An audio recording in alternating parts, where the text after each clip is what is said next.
Hey, it's Ed Fallon with Bold, Iowa.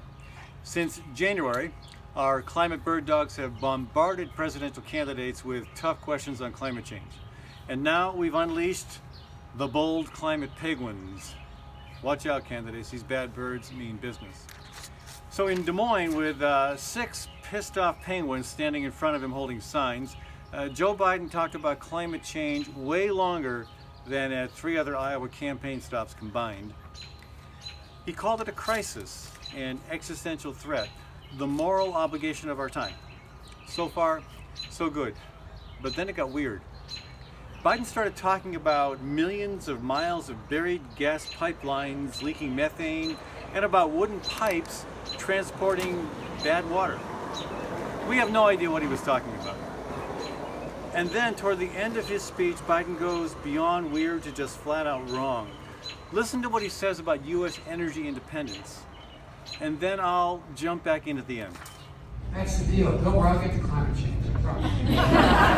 You know, I think we should, the existential issue for not just my generation, but for these guys, is climate change.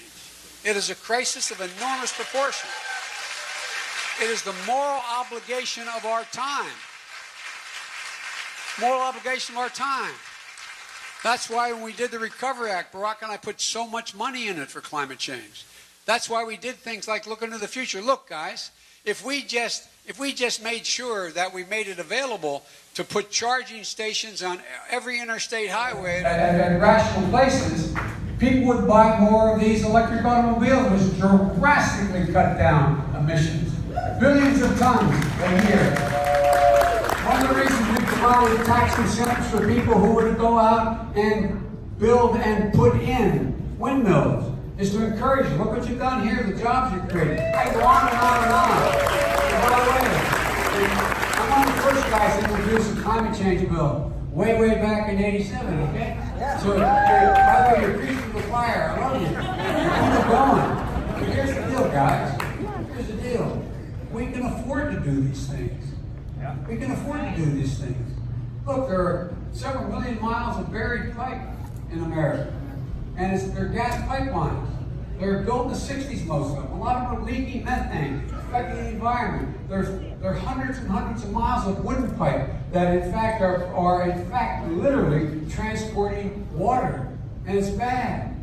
There's so many things that are available that we can be doing that not only will significantly increase the environment, beyond what I want to do is set absolute goals in time as to when we have that X% of renewable energy in the United States of America. But here's the deal.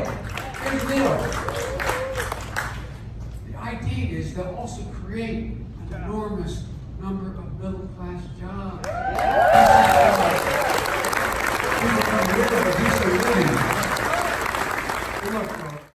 Look, you know, we not only are the most productive workers, we are, in North America, is now energy independent.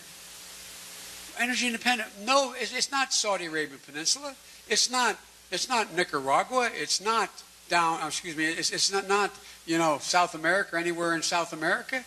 It's not in Africa. It's not, I mean, look, it's the United States of America, Canada, and Mexico.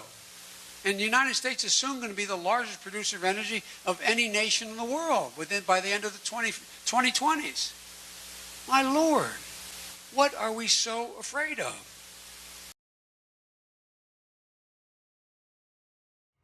Wow, wow, did you hear that?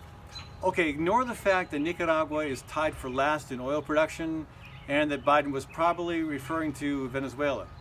The real jaw-dropper is he's proud that the U.S. is the largest producer of energy in the world. Yeah, by energy he means oil. No, Joe, how does that mesh with your earlier statement about climate change being an existential threat? Sorry, our penguins call BS. Stay tuned for more on that, folks, and follow Bold Iowa's Climate Bird Dog campaign at boldiowa.com. Yeah. .com. Thanks, this is Ed Fallon.